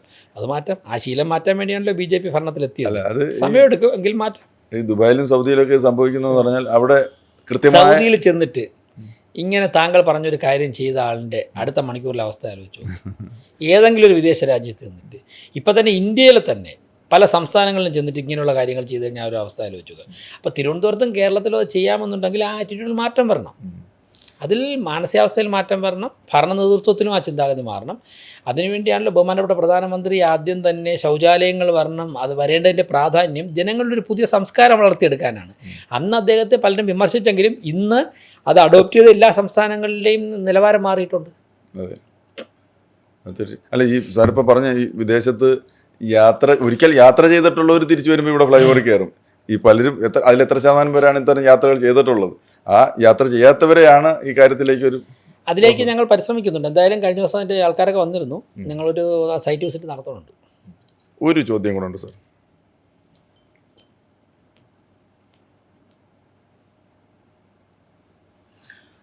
ബഹുമാനപ്പെട്ട മേയർ സർ, ഒരു റിക്വസ്റ്റ് ആണ്. നമ്മുടെ തലസ്ഥാന നഗരത്തിൽ ഓരോ ദിവസവും ആയിരക്കണക്കിന് പതിനായിരക്കണക്കിന് പേരാണ് വന്നു പോകുന്നത് മറ്റുള്ള ജില്ലയിൽ നിന്നും നമ്മുടെ ജില്ലയിൽ തന്നെ ഉൾഭാഗത്താകുമ്പോൾ. അവർക്ക് സർക്കാർ ഓഫീസിലും മറ്റുള്ള പ്രൈവറ്റ് സ്ഥാപനങ്ങളിലും ഒക്കെ പോകുന്നവർക്ക് പ്രാഥമിക കാര്യങ്ങൾ നിർവഹിക്കാനായിട്ടുള്ള സൗകര്യം വളരെ കുറവാണ്. അതുകൊണ്ട് ഇപ്പം തന്നെ ഉള്ളത് വളരെ തമ്പാനൂരും ഈസ്റ്റ് കോട്ടിലും ഒക്കെ ആയിട്ട് വളരെ കുറച്ച് മാത്രമേ ഉള്ളൂ. ഈവൻ സ്റ്റാച്യൂവിൽ പോലും നമുക്കത് ഇല്ല. അതുകൊണ്ട് ഒരു മുഖ്യ പരിഗണന കൊടുക്കണം. നമ്മൾ പ്രധാനപ്പെട്ട നമ്മുടെ നഗരത്തിൻ്റെ പ്രദേശങ്ങളിൽ കരമന, തിരുമല, പാപ്പനംകോട്, ശ്രീകാര്യം അങ്ങനെയുള്ള പ്രധാനപ്പെട്ട ജംഗ്ഷനുകളിൽ ഒരു പ്രാഥമിക കാര്യം നിർവഹിക്കാനുള്ള പേ ആൻഡ് യൂസ് ടോയ്ലറ്റുകൾ കൊണ്ടുവരുന്നത് വളരെ ഉപകാരപ്രദമായിരിക്കും. ഇതുകൊണ്ട് വീർപ്പ് മുട്ടയാണ്. ഓരോ ആവശ്യം വരുന്ന ആൾക്കാർക്ക് എവിടെ പോകണമെന്ന് അറിയാൻ പാടില്ലാതെ അവരൊരു ഹോസ്പിറ്റലിൽ പോവുകയും അല്ലെങ്കിൽ അടുത്തുള്ള കടകളിലോ ഒരു ആവശ്യമില്ലാതെ ചായ കുടിക്കാനോ അല്ലെങ്കിൽ ഭക്ഷണം കഴിക്കണോ എന്ന് പറഞ്ഞ് ഹോട്ടലുകളിൽ കയറുകയും ചെയ്യരുത്. അതുകൊണ്ട് ഏറ്റവും ഈ പരിഗണന കൊടുക്കാനായിട്ട് എന്തെങ്കിലും നിങ്ങൾക്ക് പ്ലാൻ ഉണ്ടോ? പ്ലാൻ ഉണ്ടാവുമെന്ന് വിശ്വസിക്കുന്നു. എന്തെങ്കിലും ചെയ്യണമെന്ന് അപേക്ഷിക്കുന്നു. എത്രയും പെട്ടെന്ന് തന്നെ നടപടി പൂർത്തിയാവും. ഇന്നിപ്പോൾ ഇരിക്കുന്നത് വ്യാഴാഴ്ചയാണ്, നാളെ വെള്ളിയാഴ്ച. നാളെ രാവിലെ 9:30 മണിക്ക് ഞാൻ ഇതുമായിട്ട് ബന്ധപ്പെട്ട് ചില ടോയ്ലറ്റുകൾ നിർമ്മിച്ചിരിക്കുന്നതിൻ്റെ മാതൃക കാണാൻ പോകുന്നുണ്ട്. അതിനുള്ള ഒരു 50 ടോയ്ലറ്റിൻ്റെ ക്യാഷ് ഒരു ബാങ്കിൻ്റെ CSR ഫണ്ടായിട്ട് ചർച്ച ചെയ്ത് വെച്ചിട്ടുണ്ട്. നാളെ പോകുന്നത് തീരുമാനമായി കഴിഞ്ഞാൽ അടുത്ത ആഴ്ച മുതൽ തന്നെ ഇതിൻ്റെ നിർമ്മാണം പ്രതീക്ഷിക്കാം. പലപ്പോഴും നമ്മൾ ഗവൺമെൻറ് ചില കാര്യങ്ങൾ ചെയ്യാത്തതല്ല, പക്ഷേ ചെയ്തിട്ട് അത് പരിപാലിക്കാത്തതാണ് പ്രശ്നമായിട്ട് പലപ്പോഴും ഞാൻ കണ്ടിട്ടുള്ളത്. അപ്പോൾ നല്ലൊരു ടോയ്ലറ്റ് ആദ്യത്തെ സംവിധാനത്തിൽ ചെയ്തു വയ്ക്കുന്നു, പക്ഷേ പോകെ അത് നശിച്ചുകൊണ്ടേയിരിക്കുന്നു. അപ്പോൾ അത് പരിപാലിക്കാനും കൂടെ ഒരു സംവിധാനം. അങ്ങ് പറഞ്ഞ 100% ശരിയാണ്. നമ്മളുടെ ഗവൺമെൻറ് ചെയ്യാത്തത് ക്യാഷില്ലാത്തതൊന്നുമല്ല. നമ്മൾ പലപ്പോഴും ഞാൻ മനസ്സിലാക്കിയിട്ടുള്ളത്, ഗവൺമെൻറ് സിസ്റ്റത്തിൽ ഒരു നിർമ്മാണ പ്രവർത്തനം നടത്തിക്കഴിഞ്ഞാൽ നടത്തുന്നതിനെക്കുറിച്ച് വരെ മാത്രമേ ചിന്തിക്കുകയുള്ളൂ. അത് എങ്ങനെ പരിപാലിച്ചു പോകാം, തുടങ്ങിയതിനേക്കാൾ കൂടുതൽ മെച്ചമായിട്ട് ഓരോ ദിവസവും കൊണ്ടുപോകാം എന്നുള്ളതിനെക്കുറിച്ച് പലപ്പോഴും ചിന്തിക്കാറില്ല. ഒരു തുടർ പ്രവർത്തനം ഉണ്ടാവാറില്ല. ഒരു വാഹനം വാങ്ങിച്ചാൽ അതിനേക്കാൾ കൂടുതൽ ഓടുന്ന ഒരു പ്രൈവറ്റ് വാഹനമാണെങ്കിൽ, ഇപ്പോൾ ഗവൺമെൻറ് സെക്ടറിൽ, കോർപ്പറേഷൻ സെക്ടറിലായിട്ട് ഒരു വാഹനം വാങ്ങുന്നു, അതേ ദിവസം തന്നെ ഒരു വ്യക്തിയോ അല്ലെങ്കിൽ ഒരു പ്രൈവറ്റ് സ്ഥാപനത്തിൽ ഒരു വാഹനം വാങ്ങുന്നു. പ്രൈവറ്റ് സ്ഥാപനത്തിലെ വാഹനം 10,000 കിലോമീറ്റർ ഓടുന്നു, ഗവൺമെൻറ് സ്ഥാപനത്തിലെ വാഹനം 1000 കിലോമീറ്റർ ഓടുന്നുള്ളൂ. ഇത് തമ്മിൽ 2 മാസം കഴിഞ്ഞ് നമ്മളെടുത്ത് നോക്കിയാൽ ഇതിൻ്റെ അവസ്ഥ എന്താണെന്ന്. ഇങ്ങനെ തന്നെയാണ് നമ്മൾ നടത്തുന്ന നിർമ്മാണ പ്രവർത്തനങ്ങളിലും കൂടുതൽ കാണുന്നത്. എല്ലാം ഇങ്ങനെയാണെന്ന് പറയുന്നില്ല. ഈ കൾച്ചറിൽ, ഈ ആറ്റിറ്റ്യൂഡിൽ മാറ്റം വരണം. ഈ ആറ്റിറ്റ്യൂഡിൽ മാറ്റം വന്നു കഴിഞ്ഞാൽ ഏറ്റവും കൂടുതൽ വർത്തായി മാറാൻ പോകുന്നത് ഗവൺമെൻറ് സിസ്റ്റമാണ്. നമ്മളെക്കൊണ്ട് സാധിക്കുന്ന തരത്തിൽ അങ്ങനെ ഒരു മാറ്റം ഉണ്ടാക്കാൻ ഞങ്ങൾ പരിശ്രമിക്കുന്നുണ്ട്. ഒപ്പം തന്നെ അതൊരു സന്ദേശമാക്കി മാറ്റാൻ ശ്രമിക്കുന്നുണ്ട്. പിന്നെ കഴിഞ്ഞ ദിവസം പത്രത്തിൽ വായിച്ചു, അത് ശരിയാണെന്നുള്ള ഹരിതകർമ്മസേനയുടെ നിറം മാറുന്നു എന്ന രീതിയിലൊരു വാർത്ത കണ്ടു. അതിനെക്കുറിച്ച് അതിൻ്റെ വാസ്തവത്തെക്കുറിച്ച് വലിയ ധാരണയില്ല. ഞാനത് അന്വേഷിച്ചു. അപ്പോഴത് ഈ വാർത്തകൾ കൊടുക്കുന്നതിൻ്റെ ഒരു യാഥാർത്ഥ്യബോധത്തിലപ്പുറം ഈ കൊടുക്കുന്ന സമയത്ത് ജനങ്ങൾക്കുണ്ടാകുന്ന അമ്പരപ്പ് മാത്രമേ ചിന്തിക്കാറുള്ളൂ. കൊടുക്കുമ്പോൾ വാർത്ത കൊടുക്കാൻ വേണ്ടി കൊടുക്കരുത്, ഒരു വാർത്ത ഉണ്ടെങ്കിലേ കൊടുക്കാവുള്ളൂ. ഇപ്പോൾ ഹരിതകർമ്മസേന ഉൾപ്പെടെ രാജ്യത്തിൻ്റെ വിവിധ ഭാഗങ്ങളിൽ ജോലി ചെയ്യുന്ന ശുചീകരണ തൊഴിലാളികൾക്കും ശുചീകരണ ജീവനക്കാർക്കും അതോടൊപ്പം തന്നെ അത്തരത്തിൽ സുരക്ഷാ ആവശ്യങ്ങളുള്ള എല്ലാവർക്കും റിഫ്ലക്റ്റ് ചെയ്യപ്പെടുന്ന യൂണിഫോം മീൻസ് ഓവർകോട്ട് ഗവൺമെൻറ് കൊടുക്കുന്നത്, സൗജന്യമായിട്ട് കൊടുക്കുന്നതാണ്. അത് തിരുവനന്തപുരം കോർപ്പറേഷനും കിട്ടി. അതിനെ ഹരിതകർമ്മസേന അംഗങ്ങൾക്ക് വിതരണം ചെയ്തു. അവരൊക്കെ രാത്രി കാലങ്ങളിലൊക്കെ സന്ധ്യയ്ക്കൊക്കെ ജോലി ചെയ്യുന്നുണ്ട്. അപ്പോൾ ഇവരൊക്കെ നിൽക്കുമ്പോൾ ദൂരെ നിന്ന് വരുന്ന വാഹനങ്ങൾ കാണാതെ അപകടത്തിൽപ്പെട്ട സാഹചര്യമുണ്ട്.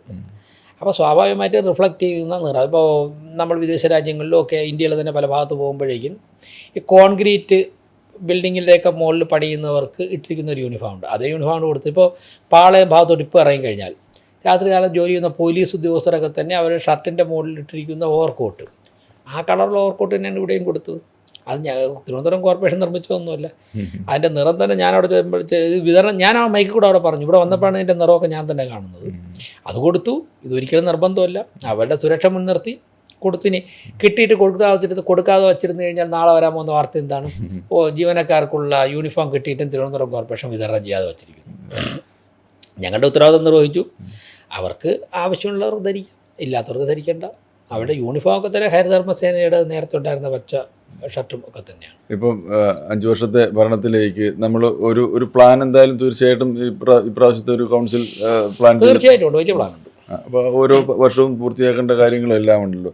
ഇതൊക്കെ ഞങ്ങൾ കോർപ്പറേഷൻ നിവാസികളായ ഞങ്ങൾക്ക് എത്രമാത്രം പ്രതീക്ഷ നൽകുന്ന അല്ലെങ്കിൽ ആശാവഹമായ പ്ലാനുകൾ മുന്നിലുണ്ട്? ഈ 6 മാസത്തെ പ്രവർത്തനം എന്ത് പ്രതീക്ഷയാണോ നിങ്ങൾക്ക് നൽകിയത് അതിനേക്കാൾ 10 മടങ്ങ് പ്രതീക്ഷകൾ വെച്ചോളൂ. അതൊക്കെ തന്നെ നേടിയിരിക്കും. നേടുവാനുള്ള പിന്തുണ ഓരോ ദിവസം കൂടുതലാണ് ജനങ്ങളിൽ നിന്ന് കിട്ടുന്നത്, ഒരു സംശയം വേണ്ട. ഇപ്പോൾ കേരളത്തിലെ കോർപ്പറേഷനുകളിൽ തിരുവനന്തപുരം BJP പിടിച്ചെടുത്തു. അതുപോലെ തന്നെ അടുത്ത തദ്ദേശ തെരഞ്ഞെടുപ്പിൽ എത്ര കോർപ്പറേഷനിൽ പിടിച്ചെടുക്കുമെന്നാണ്? ഞാനിപ്പോൾ എണ്ണമൊന്നും പറയില്ല, പക്ഷേ 6 കോർപ്പറേഷനിലും ഭരണത്തിലെത്തുക എന്നുള്ളതാണ് ഞങ്ങളുടെ ലക്ഷ്യം. എനിക്ക് തോന്നുന്നില്ല ഞങ്ങൾ ഒരുപാട് മുമ്പോട്ട് പോകാൻ സാധിച്ചു. തിരുവനന്തപുരം കോർപ്പറേഷൻ്റെ ഭരണം മറ്റുള്ള 6 കോർപ്പറേഷനുകളിലും BJP ഭരണമെന്ന് ജനങ്ങൾ ആഗ്രഹിക്കുന്ന തരത്തിലേക്ക് മാറിയിട്ടുണ്ടെന്നാണ് ഞാൻ മനസ്സിലാക്കുന്നത്. നമ്മൾ രാജീവ് ചന്ദ്രശേഖർ അദ്ദേഹം BJP പ്രസിഡൻ്റായി വന്നതിന് ശേഷം കേരളത്തിലെ BJP പ്രവർത്തകർക്കിടയിൽ ഉണ്ടായിട്ടുള്ള ഒരു ഉണർവ് എന്താണ് സാർ? അദ്ദേഹം BJP എന്ന പാർട്ടിക്ക് ഇതുവരെയും കടന്നു ചെല്ലാൻ സാധിക്കാത്ത മേഖലകൾ ഉൾപ്പെടെ അദ്ദേഹത്തിൻ്റെ വ്യക്തിപരമായിട്ടും ഒരു പൊതുപ്രവർത്തനം എന്നുള്ള നിലയ്ക്കുള്ള സ്വീകാര്യത കൂടുതൽ മേഖലകളിലേക്ക് ഞങ്ങളുടെ പാർട്ടിയുടെ റീച്ച് കിട്ടിയിട്ടുണ്ട്. അത് ഒരു വളരെ വലിയൊരു സംഗതിയാണ്. അപ്പം നമ്മൾ കടന്നു ചെല്ലാൻ കഴിയാത്തൊരു മേഖല എന്ന് പറയുമ്പോഴേക്കും പ്രൊഫഷണൽസിൻ്റെ ഇടയിലൊക്കെ ഞങ്ങൾക്ക് ഇനിയും സാധ്യതകളുണ്ട്, മുമ്പുണ്ടാകുന്നതിനേക്കാൾ കൂടുതൽ സാധ്യതകളുണ്ട്. പിന്നെ പല മേഖലകളിലും പൊതുപ്രവർത്തന രംഗത്തെ പോലെയോ അതിനേക്കാൾ കൂടുതൽ നേരത്തെയോ പല മേഖലയിലും വിജയിച്ച് തെളിയിച്ച ആളാണ് ശ്രീ രാജീവ് ചന്ദ്രശേഖർജി. ആ എക്സ്പീരിയൻസ് BJPയെക്കുറിച്ചുള്ള മാറ്റം ആഗ്രഹിക്കുന്ന കേരളത്തിന് വലിയൊരു പ്രതീക്ഷ നൽകിയിട്ടുണ്ട്. അതുപോലെ തന്നെ ഇപ്പം മോദി എഫക്റ്റ് തീർച്ചയായിട്ടും ഇന്ത്യ മൊത്തം ഉണ്ട്, ലോകം മുഴുവനുണ്ട്. അതെ, ലോകം മുഴുവനുണ്ടല്ലോ. അമേരിക്കയിൽ അദ്ദേഹത്തെ കാത്ത് എത്ര ലക്ഷം ആൾക്കാരാണ് നിൽക്കുന്നത്, ലോകം മുഴുവനുണ്ട്. സാർ എങ്ങനെയാണ് മോദിജി കാണുന്നത്, നമ്മുടെ പ്രധാനമന്ത്രി BJP നേതാവ് എന്നുള്ളതിനപ്പുറം? അല്ല, അദ്ദേഹത്തെ ഒരു ആസ്പെക്റ്റിൽ മാത്രം ഒരിക്കലും കാണാൻ സാധിക്കില്ലല്ലോ. ഞാൻ നേരത്തെ അദ്ദേഹത്തിൻ്റെ വീട്ടിൽ ഞങ്ങൾക്കൊരു വിരുന്നുണ്ടായിരുന്നു. അത് കഴിഞ്ഞിട്ട് വന്നിട്ട് ഞാൻ എന്താണ് പറഞ്ഞത്, അന്നൊരു 2-2.5 മണിക്കൂറുള്ള ഇൻട്രാക്ഷനിൽ ചില സമയത്ത് ഞങ്ങൾക്കൊരു ജ്യേഷ്ഠ സഹോദരനായിട്ട് തോന്നുന്നു, ചില സമയത്ത് അദ്ദേഹം സംസാരിച്ചൊരു സുഹൃത്തായിട്ടാണ്, ചില സമയത്ത് ഒരു ഗുരുനാഥനായിരുന്നു, ചില സമയത്ത് ഒരു ലീഡറായിരുന്നു, ചില സമയത്ത് ഒരു അധ്യാപകനായിരുന്നു, അപ്പോൾ ചില സമയത്ത് തികച്ചും ഒരു ഭരണാധികാരിയായിട്ടായിരുന്നു. അപ്പോൾ ഇങ്ങനെയൊക്കെയുള്ള രീതിയിൽ 2.5 മണിക്കൂർ കൊണ്ട് ഒരു കാഴ്ചപ്പാട് വിവരിക്കാൻ കഴിഞ്ഞിരുന്ന ചുരുക്കം ചില വ്യക്തിത്വങ്ങളൊന്നാണ് ബഹുമാനപ്പെട്ട ശ്രീ നരേന്ദ്രമോദി. അപ്പോൾ അദ്ദേഹത്തിനെ ഒരു ആംഗിളിൽ മാത്രം വിലയിരുത്താൻ വേണ്ടി സാധിക്കില്ല. മാത്രമല്ല അദ്ദേഹത്തിൻ്റെ പ്രവർത്തനം വിലയിരുത്താൻ ശേഷിയുള്ള ഒരാളുമല്ല ഞങ്ങൾ അദ്ദേഹത്തെ വളരെ ആരാധനയോടെ നോക്കിക്കാണുന്നു. അദ്ദേഹം ചെയ്യുന്നതിൻ്റെ മാതൃക പറ്റുന്ന സ്ഥലങ്ങൾ ചെയ്യാൻ വേണ്ടി ഞങ്ങൾ പരിശ്രമിക്കുന്നു. അതുപോലെ കേരളത്തിൽ ആദ്യമായിട്ട് ഇലക്ഷനിൽ നിന്ന് പാർലമെൻറ്റിലേക്ക് പോയ BJP നേതാവ് എന്ന് പറയുന്നത് സുരേഷ് ഗോപി. അപ്പോൾ അദ്ദേഹത്തിന് BJP പ്രവർത്തകർക്കിടയിൽ സ്വാധീനം ചെലുത്താൻ കഴിഞ്ഞിട്ടുണ്ടോ? അദ്ദേഹത്തിന് BJP പ്രവർത്തകരുടെ ഇടയിൽ മാത്രമല്ല, അദ്ദേഹത്തിന് ഞാൻ നേരത്തെ പറഞ്ഞതുപോലെ, രാജീവേട്ടൻ്റെ കാര്യം പറഞ്ഞതുപോലെ, BJP കടന്നു ചെല്ലാൻ പറ്റാത്ത ഒരുപാട് മേഖലകളിൽ സ്വാധീനം ചെലുത്താൻ വേണ്ടി ശ്രീ സുരേഷ് ഗോപിക്ക് സാധിച്ചു. അതുകൊണ്ടാണല്ലോ അദ്ദേഹത്തിന് അവിടെ 75,000 വോട്ടിൻ്റെ ഭൂരിപക്ഷത്തിൽ അദ്ദേഹം ജയിച്ചത്. ഇവിടെ 800-300 വോട്ടിനൊക്കെ പല MP മാരും ജയിക്കുമ്പോൾ സുരേഷ് ഗോപി 75,000 വോട്ടിൻ്റെ ഭൂരിപക്ഷത്തിലാണ് ജയിച്ചത്. അദ്ദേഹത്തിൻ്റെ സ്വാധീനം നമുക്ക് വിലയിരുത്താൻ പറ്റുന്നു, അതിലപ്പുറമല്ലേ. അപ്പം ഇവർ 3 പേരെയും കൂടെ നോക്കുമ്പോൾ 3 പേരുടെ കൂടെ ഏകോപിച്ചുള്ള ഒരു പ്രവർത്തനത്തിൽ ആണോ, അതോ വ്യക്തിപരമായി ഇവരുടെ എല്ലാം പ്രഭാവമാണോ നമ്മളെ കൂടുതൽ മുന്നോട്ട് നയിക്കുന്നത്, അല്ലെങ്കിൽ നമുക്കൊരു ഊർജ്ജമാകുന്നത്? മുന്നോട്ട് നയിക്കുന്നത് ബഹുമാനപ്പെട്ട മോദിജിയെ നയിക്കുന്നത് പോലെ ആശയമാണ് ഞങ്ങളൊക്കെ മുന്നോട്ട് നയിക്കുന്നത്. അത് അടൽ ബിഹാരി വാജ്പേയി ആയാലും നരേന്ദ്രമോദി ആയാലും രാജീവ് ചന്ദ്രശേഖർജി ആയാലും ഞങ്ങളുടെ ഒരു ബൂത്ത് പ്രസിഡന്റ് ആയാലും മുന്നോട്ട് നയിക്കുന്നത് BJP മുന്നോട്ട് വയ്ക്കുന്ന ഒരു പ്രത്യയശാസ്ത്രമുണ്ട്. ഇത് ലോകം ആഗ്രഹിക്കുന്ന ഒരു പ്രത്യയശാസ്ത്രം. ഞങ്ങളെല്ലാവരും ആ പ്രത്യയശാസ്ത്രമാണ് മുന്നോട്ട് നയിക്കുന്നത്. ആ പ്രത്യയശാസ്ത്രം പ്രാവർത്തികമാക്കുവാൻ വേണ്ടി ഇവരെയൊക്കെ തന്നെ മാതൃകളാക്കും. അപ്പോൾ സുരേഷ് ഗോപിയിൽ നിന്ന് സ്വീകരിക്കേണ്ട ഒരുപാട് കാര്യങ്ങളുണ്ട്, രാജീവ് ചന്ദ്രശേഖറിൽ നിന്ന് സ്വീകരിക്കേണ്ട കാര്യങ്ങളുണ്ട്, നരേന്ദ്രമോദിയിൽ നിന്നുള്ള എല്ലാ കാര്യങ്ങളും സ്വീകരിക്കേണ്ടതായിട്ടുണ്ട്. അപ്പോൾ നമ്മുടെ ഓരോരുത്തരുടെയും അത് സ്വീകരിക്കുവാനുള്ള മനസ്സിൻ്റെ വ്യാപ്തിയും ജന്മാനുള്ള ശേഷിയും വെച്ചുകൊണ്ട് എത്രത്തോളം നമുക്ക് സ്വീകരിക്കാൻ സാധിക്കും അത്രത്തോളം നമുക്ക് സമൂഹത്തിന് പ്രയോജനപ്പെടും. അതൊക്കെ ഞങ്ങൾ ശ്രമിക്കാറുണ്ട്. പിന്നെ BJP നേതാക്കളല്ലാത്ത തന്നെ മറ്റുള്ള പ്രത്യയശാസ്ത്രത്തിലോ അല്ലെങ്കിൽ പ്രത്യേകിച്ച് ഒരു രാഷ്ട്രീയ പാർട്ടിയിലോ പ്രവർത്തിക്കാത്തതായിട്ടുള്ള നിരവധി നേതാക്കന്മാരിൽ നിന്നും പ്രവർത്തന രീതികൾ നമുക്ക് സ്വീകരിക്കാം. അപ്പം ഞങ്ങൾ പറയാറുണ്ട്, സ്വാമി വിവേകാനന്ദൻ അദ്ദേഹം ഒരു സംഘടനയിൽ പ്രവർത്തിച്ചിട്ടില്ല, പക്ഷേ സ്വാമി വിവേകാനന്ദനിൽ നിന്ന് ലോകം എന്തെല്ലാം സ്വീകരിച്ചിരിക്കുന്നു, നമ്മൾ ഓരോരുത്തരും എന്തെല്ലാം സ്വീകരിക്കാൻ ശ്രമിക്കുന്നു. അങ്ങനെ പൊതുപ്രവർത്തനത്തിൽ നമ്മൾ വിശ്വസിക്കുന്ന ആശയത്തിന് അനുഗുണമാകുന്ന കാര്യങ്ങൾ ആരിൽ നിന്നാണ് നമുക്ക് സ്വീകരിക്കാം. ഇനി നമ്മൾ വിഴിഞ്ഞം തുറമുഖത്തിലേക്ക് വന്നാൽ നമ്മുടെ തിരുവനന്തപുരത്തിൻ്റെ അല്ലെങ്കിൽ കേരളത്തിൻ്റെ തന്നെ ഭാവിയെ അല്ലെങ്കിൽ സാമ്പത്തിക അവസ്ഥയെ മാറ്റിമറിക്കാൻ പറ്റുന്ന ഒരു ബൃഹത് പദ്ധതിയാണ് കാലങ്ങളായി നമ്മൾ കാത്തിരുന്നത്. ഇനിയും നമ്മൾ എത്ര നാൾ കാത്തിരിക്കണം? അല്ല, അതിന് ഇത്ര നാൾ കാത്തിരിക്കണമെന്ന് ഞാൻ പറയുന്നില്ല. കാരണം ഒരിക്കലും അവസാനിക്കാത്ത സാധ്യതകളുണ്ട്. ലോകത്ത് ഇത്രത്തോളം പ്രകൃതിദത്തമായി ആഴമേറിയ ഒരു പോർട്ടില്ല. അപ്പോൾ തന്നെ അതിൻ്റെ വലിപ്പം വലുതല്ലേ. ഇനിയും എത്രയോ കണ്ടുപിടുത്തങ്ങൾ കടലിനെക്കുറിച്ച് നടക്കാൻ കിടക്കും. ഞാൻ നേരത്തെ പറഞ്ഞില്ലേ, നമ്മൾ കണ്ടുപിടിച്ചതിനേക്കാൾ കൂടുതൽ സാധ്യതകൾ ഇനിയും കടലിലുണ്ട്, ആകാശത്തുണ്ട്. സ്പേസ് റിസർച്ച് ഇത്രത്തോളം കുറച്ച് കാലം മുമ്പ് വളരുമായിരുന്നു. ഇപ്പോൾ തന്നെ ഇന്ത്യ ഇനി നമുക്ക് അനന്തമായ സാധ്യത സ്പേസ് റിസർച്ചിലാണ്. അതോടൊപ്പം തന്നെ ആഴക്കടലിൽ നമുക്കുണ്ട്. അപ്പോൾ കടലിൽ എത്രത്തോളം സാധ്യത എത്ര കാലമുണ്ടോ അത്രത്തോളം സാധ്യത വിഴിഞ്ഞത്തിനുണ്ട്. ഓരോ ദിവസവും മാറിക്കൊണ്ടിരിക്കും. നമുക്ക് എത്രത്തോളം വേഗത്തിൽ ഓടിയെത്തി അതിനെ പ്രയോജനപ്പെടുത്താൻ സാധിക്കും. നമ്മുടെ വേഗത അനുസരിച്ച് വിഴിഞ്ഞത്തിൻ്റെ സാധ്യതകൾ നമുക്ക് പ്രയോജനപ്പെടും. അത്രമാത്രമേ ഇപ്പോൾ പറയാൻ സാധിക്കുള്ളൂ. അല്ല, ഈ സാധ്യതകളൊക്കെ എങ്ങനെ പണമാക്കി മാറ്റി നമ്മുടെ കേരളത്തിൻ്റെ ജനതയ്ക്ക് ഉതകുന്ന വിധത്തിൽ മാറ്റാൻ കഴിയുമെന്നുള്ളതാണല്ലോ. നമ്മുടെ ചിന്താശേഷിയും കഠിനാധ്വാനവും അതോടൊപ്പം തന്നെ നമ്മുടെ ബന്ധങ്ങൾ പരമാവധി പ്രയോജനപ്പെടുത്തുമൊക്കെ അനുസരിച്ചതായിരിക്കും. നമ്മൾ മെല്ലെ പോയി കഴിഞ്ഞാൽ നമ്മുടെ വളർച്ചയും മെല്ലെ ആയിരിക്കും. നമ്മൾ വളരെ വേഗത്തിൽ ഓടിക്കഴിഞ്ഞാൽ ലോകത്തിന് മുമ്പിൽ നമുക്ക് എത്താൻ സാധിക്കും. അപ്പോൾ അങ്ങനെ എത്തുന്ന ഒരു ക്രമീകരണം നടത്തുവാനുള്ള ചർച്ചകൾക്കാണ് ഞങ്ങൾ തുടക്കം കുറിക്കുന്നത്. അല്ല, നമ്മൾ വേഗത്തിലെത്താൻ എന്ത് ചെയ്യണം? വേഗത്തിലെത്താൻ വേണ്ടി നമ്മുടെ സിസ്റ്റം വളരെ പെർഫെക്റ്റായിട്ട് എണ്ണയിട്ട് യന്ത്രം പോലെ ചലിക്കണം. ഇൻഫ്രാസ്ട്രക്ചർ നമ്മൾ വളരെ വേഗത്തിൽ ഡെവലപ്പ് ചെയ്യണം.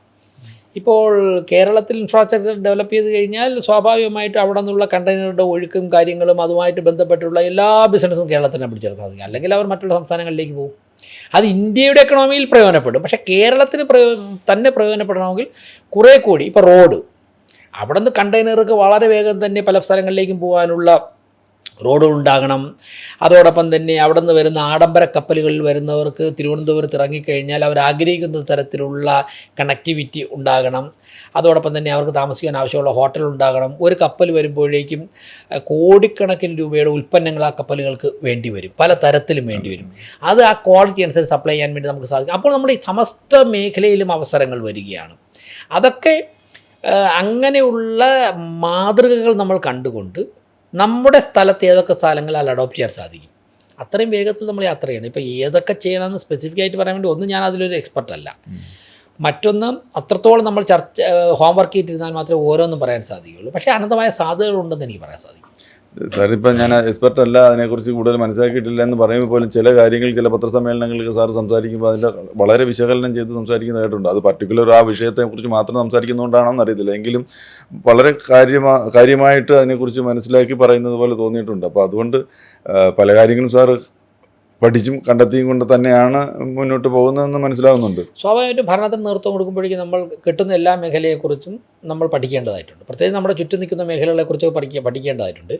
അറിയാവുന്ന കാര്യങ്ങൾ വ്യക്തമായിട്ട് പറയും, അറിഞ്ഞൂടാത്ത കാര്യങ്ങൾ അറിഞ്ഞൂടാ എന്ന് പറയുകയും അറിയാവുന്നവരോട് ചോദിച്ച് മനസ്സിലാക്കിയിട്ട് എക്സ്പ്ലെയിൻ ചെയ്യുകയും ചെയ്യും. പിന്നെ ഒരു കാര്യം നമ്മുടെ ഭരണരംഗത്ത് നടപ്പിലാക്കണമെന്നുള്ള ഒരു പൊതു ചർച്ച വന്നു കഴിഞ്ഞാൽ അതിൽ എക്സ്പെർട്ടുകളെ വിളിക്കും, അതിൽ എക്സ്പെർട്ടുകളുമായിട്ട് ചർച്ച ചെയ്യും. അപ്പോൾ അവർക്ക് കൂടുതൽ കോൺട്രിബ്യൂട്ട് ചെയ്യാൻ സാധിക്കും. അത് നമ്മളും പറയും, അവരെ കൊണ്ട് നടപ്പിലാക്കാൻ ശ്രമിക്കും. ഈ ഒരു പൊതുപ്രവർത്തകൻ പൊതുസമൂഹത്തിന് മുന്നിൽ അഭിനയിക്കേണ്ടി വരാറുണ്ടോ? അതൊന്നും പറയാൻ പറ്റില്ല. ഓരോ സാഹചര്യങ്ങൾ പോലെ ഇരിക്കും, ഓരോരുത്തരുടെ സ്വഭാവം പോലെ ഇരിക്കും. അല്ല, ചില സമയത്ത് അഭിനയം എന്നുള്ള വാക്കിനോടൊന്നും ഞാൻ യോജിക്കുന്നില്ല. പക്ഷേ ഓരോ പൊതുപ്രവർത്തകർക്ക് അവർ പ്രവർത്തിക്കുന്ന പാർട്ടിയുടേതും അവരുടേതുമായ ചില ശൈലികളുണ്ടാവും.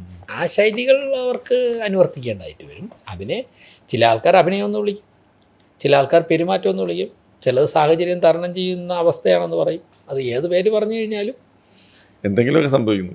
അല്ല, ഏത് പേര് പറഞ്ഞു കഴിഞ്ഞാൽ പൊതുപ്രവർത്തന രംഗത്ത് നിൽക്കുന്നവർ ജനങ്ങളോട് ജനങ്ങളുടെ തൃപ്തിക്കനുസരിച്ച് പെരുമാറേണ്ടി വരാറുണ്ട്.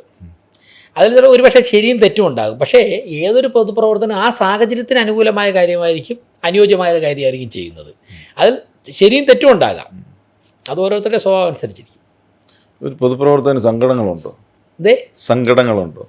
മനുഷ്യരല്ലേ, ഈ പൊതുപ്രവർത്തകനായിട്ട് ആരും ജനിക്കുന്നില്ലല്ലോ. പച്ചയായ മനുഷ്യർ സാഹചര്യങ്ങൾ കൊണ്ടാണല്ലോ പൊതുപ്രവർത്തകനായി. പക്ഷേ പൊതുപ്രവർത്തകർ നാടിൻ്റെ സമ്പത്താണ്, സ്വത്താണ്. അവരെ ഒന്നോ രണ്ടോ സംഭവങ്ങളുടെ പേരിൽ ഏത് രാഷ്ട്രീയ പാർട്ടി ആയിക്കോട്ടെ ഇതിലൊന്നും തെറ്റായി വിലയിരുത്തരുത്. ഒരു പൊതുപ്രവർത്തകൻ വളർന്നു വരണമെങ്കിൽ എന്തുമാത്രം ഇൻവെസ്റ്റ്മെൻറ്റ്, ടൈം, അതോടൊപ്പം തന്നെ എനർജി, അതോടൊപ്പം തന്നെ മറ്റെല്ലാം എന്തുമാത്രം ഇൻവെസ്റ്റ് ചെയ്തിട്ടായിരിക്കും ഒരു പൊതുപ്രവർത്തകൻ വളർന്നു വരുന്നത്. അതുകൊണ്ട് അവർ ഉണ്ടെങ്കിൽ മാത്രമേ നാട് മുന്നോട്ട് പോകൂ. നാട് ഭരിക്കണമെന്നുണ്ടെങ്കിൽ പൊതുപ്രവർത്തകർ വേണ്ടേ, ഒരു അസറ്റാണ്. അങ്ങനെ സാർ നോക്കുമ്പോൾ BJP യിലല്ലാതെ മറ്റ് പാർട്ടികളിൽ കോൺഗ്രസ് ആവട്ടെ, CPM ആവട്ടെ, എത്രയോ നല്ല നല്ല പൊതുപ്രവർത്തകർ ഉണ്ട്. രാഷ്ട്രീയ പാർട്ടി ഇല്ലാതെ പോലും പൊതുപ്രവർത്തകർ നല്ലവരില്ലേ, നല്ല എത്രയോ കോൺട്രിബ്യൂട്ട് ചെയ്യുന്നവർ. ഉദാഹരണം പറയാൻ കഴിയും? അല്ല, ഞാൻ പേരുകളിലേക്കൊന്നും പോകുന്നില്ല, അത് ചർച്ചയുടെ ആംഗിൾ മാറ്റും അല്ലെങ്കിൽ പോലും. പക്ഷേ പൊതുപ്രവർത്തകർ എത്രയോ പേരുണ്ട്, നല്ല നല്ല പൊതുപ്രവർത്തകർ. ഇന്ത്യൻ നാഷണൽ കോൺഗ്രസിൻ്റെ പ്രവർത്തകനായിരുന്നല്ലോ സർദാർ വല്ലഭായ് പട്ടേൽ. അദ്ദേഹത്തെ പോലുള്ളൊരു വ്യക്തിയൊക്കെ അതൊക്കെ ലോകത്തിൽ ചരിത്രത്തിൽ ഒരിക്കൽ മാത്രം ജനിക്കുന്ന വ്യക്തികളല്ലേ. കാലങ്ങൾക്ക് പുറകിലല്ലേ ഇന്നത്തെ കാലത്ത് നോക്കുമ്പോൾ? അല്ല, ഞാൻ ഒരുപാട് പേരുണ്ട് രാഷ്ട്രീയ പാർട്ടിയിൽ പ്രവർത്തിക്കാതെ തന്നെ എത്രയോ മാതൃകാ പൊതുപ്രവർത്തകരുണ്ട്. ഇപ്പം ഡോക്ടർ അംബേദ്കറിനെ പോലുള്ളൊരു മനുഷ്യൻ ലോകത്തുണ്ടോ? അദ്ദേഹം ഇന്നും അദ്ദേഹത്തിൻ്റെ ഓരോ വാക്കും റെലവൻ്റ് അല്ലേ. ഇത്ര വർഷങ്ങൾക്ക് മുമ്പ് ഇന്ത്യ ഏതൊരു സാഹചര്യത്തിലായിരുന്നപ്പോഴാണ് അദ്ദേഹം ആ കാഴ്ചപ്പാട് പങ്കുവച്ചത്. അങ്ങനെ എത്രയോ ആൾക്കാരുണ്ട്. ശ്രീനാരായണ ഗുരുവിൻ്റെ പേര്? അല്ല, ഗുരുദേവൻ്റെയൊക്കെ പേര്, ഗുരുദേവനൊക്കെ ആണല്ലോ നമ്മുടെ എല്ലാം നമ്മുടെ നാടിനെ മുന്നോട്ട് നയിക്കുന്ന അവരുടെയൊക്കെ തന്നെ ആശയങ്ങളാണ്. ഗുരുദേവൻ, പത്മനാഭൻ, അയ്യങ്കാളി, മഹാത്മാ അയ്യങ്കാളി, ചട്ടമ്പി സ്വാമികൾ, വൈകുണ്ഠസ്വാമികൾ, ഇവരുടെയൊക്കെ തന്നെ പ്രത്യയശാസ്ത്രമാണല്ലോ. അപ്പം വനവാസി മേഖല, ആദിവാസി മേഖലയിൽ എത്രയോ പ്രഗത്ഭരായ വ്യക്തിത്വങ്ങൾ, നമ്മുടെ പാരമ്പര്യവും ചരിത്രവും. ഇപ്പോൾ ആരാധ്യയായ ഉപരാഷ്ട്രപതിയുടെ ഭവനത്തിൽ ഞങ്ങൾ പോയപ്പോഴേക്കും സാന്താൾ വംശത്തിൻ്റെ എന്തുമാത്രം ചരിത്രം നമ്മൾ ആരും കാണാത്ത, ബ്രിട്ടീഷുകാർക്കെതിരെ വളരെ ശക്തമായി പോരാടിയ ജനതയായിരുന്നു. അവരുടെ പരമ്പരാഗത ആയുധങ്ങൾ ഉൾപ്പെടെ അവിടെ പ്രദർശനത്തുണ്ട് രാഷ്ട്രപതി ഭവനിൽ. അത് കണ്ടപ്പോഴാണ് എന്ത് മനോഹരമായ ഒരു സംസ്കാരം നമ്മുടെ രാജ്യത്ത് ആ മേഖലയിൽ ഉണ്ടായിരുന്നു നമ്മൾ മനസ്സിലാക്കുന്നത്. അപ്പോൾ നമ്മളൊക്കെ ഇന്ന് കാണുന്നതിനോ അറിഞ്ഞതിനൊക്കെ അപ്പുറം മഹാത്മാക്കൾ ജീവിച്ചിരുന്ന രാജ്യമാണ് നമ്മുടേത്. നമ്മൾ എപ്പോഴും അഭിമാനിക്കാവുന്ന ഒരു രാജ്യത്ത് തന്നെയാണ് നമ്മൾ ജീവിക്കുന്നത്. ലോകത്തിൽ തന്നെ ഭാരതത്തിൽ ജനിക്കാൻ കഴിഞ്ഞു എന്നുള്ളത് ഏറ്റവും വലിയ ഭാഗ്യമായിട്ട് തന്നെയാണ് ഞാൻ കാണുന്നത്. ഭാരതത്തിൽ എവിടെ ജനിക്കാനായിരുന്നു സാറിന് ഇഷ്ടം? അല്ല, അതൊന്നും നമ്മൾ ഇഷ്ടപ്പെടുന്നിടത്തുനിന്നല്ല ജനിക്കുന്നത്, അങ്ങനെയല്ല. നമ്മുടെ രാജ്യത്ത് ഈ രാജ്യത്ത് ജനിക്കാൻ കഴിഞ്ഞത് ഏറ്റവും വലിയ ഭാഗ്യമായിട്ട് തന്നെയാണ് കാണുന്നത്. ഇപ്പോൾ യുവമോർച്ച സംസ്ഥാന പ്രസിഡന്റിൽ നിന്ന് തിരുവനന്തപുരം മേയർ വരെയുള്ള യാത്രയ്ക്കിടയിൽ നമ്മളൊന്നൊരു ടൈം ട്രാവലർ പോലെ തിരിഞ്ഞ് ഒന്ന് സഞ്ചരിക്കാൻ കഴിഞ്ഞാൽ ഏത് കാലഘട്ടത്തിലേക്ക് പോകാനാണ് സാർ ആഗ്രഹിക്കുക? അല്ല, ഞാൻ അങ്ങനെ ആഗ്രഹിക്കുന്നില്ല. കാര്യം ഒരിക്കലും പോകാൻ കഴിയാത്ത കാര്യം. അതെ, ചെന്നെത്തിപ്പെടുന്നിടത്ത് പരമാവധി ആസ്വദിച്ചുകൊണ്ട് പ്രവർത്തിക്കുക എന്നുള്ളതാണ്. പിന്നെ യുവമോർച്ചയുടെ സംസ്ഥാന പ്രസിഡന്റ് ആയിരുന്നപ്പോഴേക്കും ഭംഗിയായിട്ട് കുറേ കാര്യങ്ങൾ ചെയ്ത് എക്സ്പീരിയൻസ് ഉണ്ടാവാൻ സാധിച്ചു എന്നുള്ളത് നന്നായിട്ട്. നല്ലൊരു ടീം വർക്ക്, ഇപ്പോൾ കുറേ കൂടെ ചെറുപ്പമാണല്ലോ, അപ്പോഴേക്കും നല്ലൊരു ടീം വർക്ക്, ആ സമയത്ത് രാത്രിയൊന്നോ പകലൊന്നും ഇല്ലാതെ അധ്വാനിക്കുവാനും കേരളം മുഴുവൻ നല്ലൊരു സുഹൃത്ത് ബന്ധം ഉണ്ടാക്കിയെടുക്കാൻ സാധിച്ചിട്ടുണ്ട്. അപ്പോൾ ഈ പൊതുപ്രവർത്തനത്തിൻ്റെ രസം അല്ലെങ്കിൽ സന്തോഷം എന്നൊക്കെ പറയുന്നത് എവിടെയാണ് അതിൻ്റെ ഒരു? എപ്പോഴും സന്തോഷം തന്നെയാണ്. പൊതുപ്രവർത്തനം അങ്ങനെ വിഷമത്തിനോ അല്ലെങ്കിൽ സങ്കടത്തിനോ ഒന്നും സ്ഥാനമില്ല. സങ്കടപ്പെട്ടിരുന്ന എപ്പോഴും സങ്കടപ്പെട്ടിരുന്നേ ഉള്ളൂ. ഏത് സാഹചര്യത്തിലാണ് എത്തിപ്പെടുന്നത് ആ സാഹചര്യത്തിന് അനുഗുണമാക്കി മാറ്റിക്കൊണ്ട് മുന്നോട്ട് പോകുക എന്നുള്ളതാണ്. ഇങ്ങനെയൊക്കെ സംഭവിക്കാമെന്ന് അറിഞ്ഞിട്ടാണല്ലോ നമ്മളൊക്കെ ഇതിലോട്ട് വരുന്നത്. അപ്പോൾ എന്നോട് വിഷമിച്ചിരുന്നോ സങ്കടപ്പെട്ടിരുന്നോ ഒന്നും ആരും സമാധാനിപ്പിക്കാനൊന്നും വരില്ല. നമ്മൾ തന്നെ അത് കണ്ടെത്തി കൂടെ നിൽക്കുന്നവരെയും കൂടെ ചേർത്ത് പിടിച്ചുകൊണ്ട് മുന്നോട്ട് പോകുക എന്നുള്ളതാണ്. വളരെ സന്തോഷം സാർ പറഞ്ഞതുപോലെ ആകാശത്തിനെയും കടലിനെയും ഇനിയും നമ്മൾ കൂടുതൽ മനസ്സിലാക്കാറുണ്ട്. അതുപോലെ തന്നെ തിരുവനന്തപുരം കോർപ്പറേഷൻ്റെ പ്രവർത്തനങ്ങളും ഞങ്ങൾ കൂടുതൽ മനസ്സിലാക്കാൻ കാത്തിരിക്കുന്നു. എല്ലാ നന്മകളും നേരുന്നു സാർ. Thank you. സന്തോഷം.